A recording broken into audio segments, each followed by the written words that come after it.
Yes good morning leaders. ఇక్కడ వలిగొండ దగ్గర ఇది ఒక చిన్న విలేజ్. మనకి ఒక 15 days బ్యాక్ మనం దీనికి మనం ప్రోడక్ట్ని సజెస్ట్ చేసినాం. అంటే స్టార్టింగ్ నుంచి సార్ వాడలే, బట్ 15 days బ్యాక్ మనం కలిసినప్పుడు ఓన్లీ మన 82 అగైన్ మన హ్యూమిక్, ఆ తర్వాత సార్ దీనిలో ఇంకా ఏమేమి కలిపారు సార్? 82 హ్యూమిక్, అస్పేట్ దోమకి 82 హ్యూమిక్ అస్పేట్ అగ్రి 82 హ్యూమిట్ అస్పేట్ ఒకటేసారి స్ప్రే చేసిర్రు. ఒకటేసారి సో ఫస్ట్ టైం మనకి గ్రోతింగ్ మంచిగా మాకు కూడా జర మంచి లేతగా రావటము, ముడత పోవటము, దోమ పోవటము, మంచిగా చేను ఎదుగుదల కూడా మంచి తోడ్పడుతుంది చేను మంచిగా. అంతకుముందు ఎట్లుండే సార్ చేను మీకు? అంతకుముందు కొద్దిగా హైట్ తక్కువ ఉండే, అంత గ్రోతింగ్ తక్కువ ఉండే. ఇట్లా చేను బాగుంది, మస్తు హైట్ పెరిగింది, చాలా హైట్ పెరిగింది. ఇది అగ్రి 82 హ్యూమిక్ మంచి పని చేస్తుంది చేనుకి.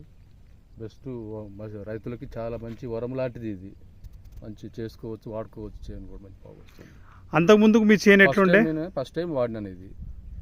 అంతకుముందుకు మనం కొట్టక ముందు మీ చేను ఎట్లుంటుండే? అంతకుముందు కొద్దిగా ముడతలాగా, దోమ ఎక్కువ, ఎదుగుదల తక్కువ ఉండే.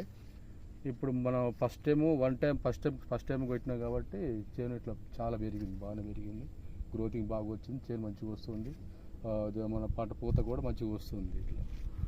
సో చూడొచ్చు ఫ్రెండ్స్, ఇక్కడ క్రాప్లో కూడా మస్తు దిగుబడి వచ్చేస్తుంది. ఇది దిగుబడి మీన్స్ మంచి ఒకటేసారి స్ప్రే చేసిండు సారు. మనం ఓన్లీ మన కెమికల్స్తో పాటు అంటే ఎసిపేట్, ఆ తర్వాత మన 82 మన హ్యూమిక్ సజెస్ట్ చేసినాం. మీరు చూడొచ్చు ఏ తిరగా కాయలు పట్టుకున్నాయి, క్రాప్ ఎట్లా ఉంది. అంటే స్టార్టింగ్ నుంచి ఇంకా సారు మన గ్రాన్యువల్స్ కానీ ఇంకా ఇవేమి వాడలే, ఓన్లీ 1 time స్ప్రే. అంతకుముందుకు ఈ చేను చాలా పీలగా ఉండే, చాలా దోమ పడుతుండే, చాలా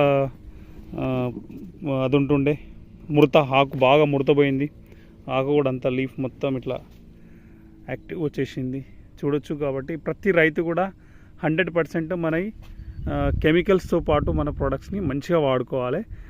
టైం టు టైం వాడుకొని పర్ఫెక్ట్గా మంచి రిజల్ట్ తీసుకోవచ్చు, మంచి దిగుబడితోటి.